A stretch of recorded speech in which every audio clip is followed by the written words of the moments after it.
This is my Poco F1. I'm running Android, Linux, Windows on the same device. All of them are natively installed. For clarity, I will use synthetic voice for rest of the video. This is Android running on the Poco F1. This is Windows 11 running on the same device. And this is Linux, booted natively on the same hardware. Running 3 operating systems on one phone does not mean they are unstable or poorly integrated. In this setup, each operating system is installed properly and tuned for this hardware. This is not a demo or a gimmick. These systems are actually usable with real functionality and hardware access. I'll start with a quick walkthrough of each operating system. Then I'll explain how this setup works and how you can build something similar on supported devices. Let's start with Windows.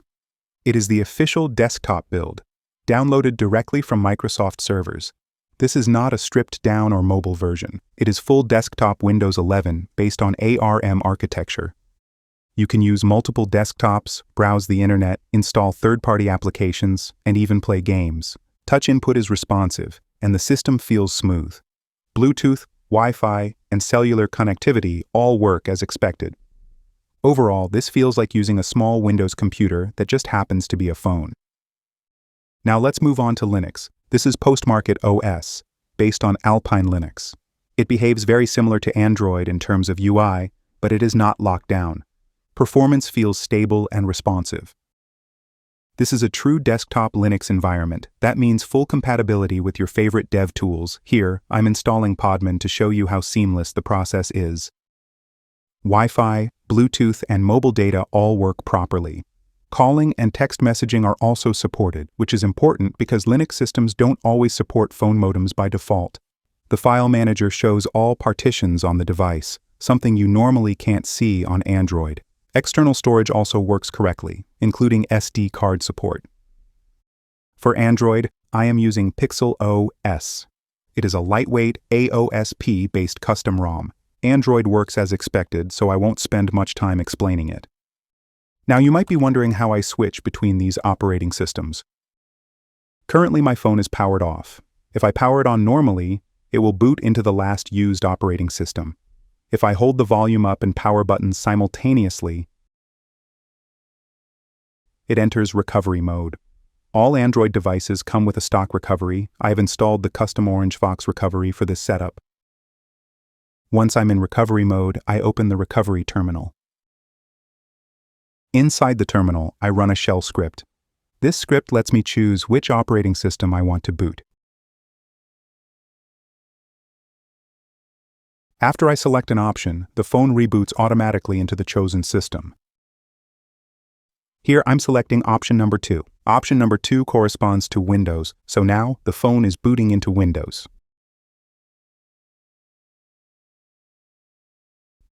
As you can see, I'm now in the Windows setup. If I want to switch to Linux, I reboot the phone into recovery mode again.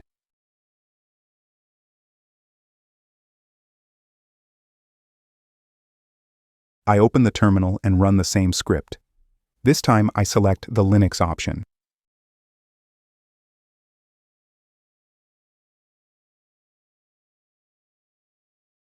And as you can see, Linux boots successfully, so this is how switching works. In under 60 seconds, I can switch to any operating system. To understand how this works, we first need to understand how an Android phone boots. When the phone is powered off, nothing is running. When you press the power button, the processor wakes up. It starts a small program stored inside the chip. This program checks the hardware and looks for the bootloader. On Qualcomm devices, this happens in multiple stages. Each stage prepares the next one. After this, the Android bootloader starts. The bootloader decides what to boot next. Normally, it boots Android only. The bootloader loads 3 main things: the Linux kernel, the device tree, and the RAM disk. All of this is stored in the boot image. Remember this boot image. We will come back to it. My phone has 128 gigabytes of storage. Just like a computer has multiple drives, Android also uses partitions. I divided the 128 gigabyte storage into 3 main parts: 50 gigabytes for Windows, 20 gigabytes for Android, and 20 gigabytes for Linux. The remaining space is used for the modem, persist, Windows EFI, and other essential system partitions. Each operating system is installed in its own partition. They are fully separated. Now let's go back to the boot image. When the phone powers on, the hardware does not care about Android or Linux. It only loads the boot image it finds. If the boot image contains Android, Android boots. If it contains Linux, Linux boots. If it contains Windows, Windows boots. Inside recovery, my script mounts the partitions, replaces the current boot image with the selected one, and reboots the phone. The boot image is the key that opens the door to each operating system. I did this on my Poco F1. I have experience with Linux and Android, but Windows and EFI were new to me. For Windows, I followed Kumar's method from the Windows on ARM community. If you want to try this yourself, you need an unlocked bootloader.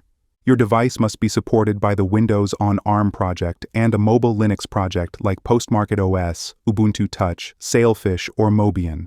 Android is the default operating system. If your device does not support these projects, installing them would require porting, which is meant for developers. I have published the full documentation for this setup on GitHub. This project took a lot of time to prepare and document properly.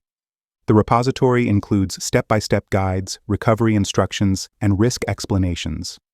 I have documented how the Triboot system works, how the partitions are structured, and how the Android boot process is used. You will also find the shell scripts I use inside recovery. These scripts handle partition setup, backups, and switching between Android, Windows, and Linux. Everything is explained clearly, including what can go wrong and how to recover if something breaks. This is not just a concept or a demo, it is a complete reproducible setup with proper documentation. If you want to understand this project in more detail, visit my GitHub repository. You can find the link in the video description. Phones like this are still niche, but they are no longer just experiments. This shows what's possible when you fully control the device. If this kind of deep system-level mobile work interests you, consider subscribing. And let me know in the comments what you want me to test next on this setup.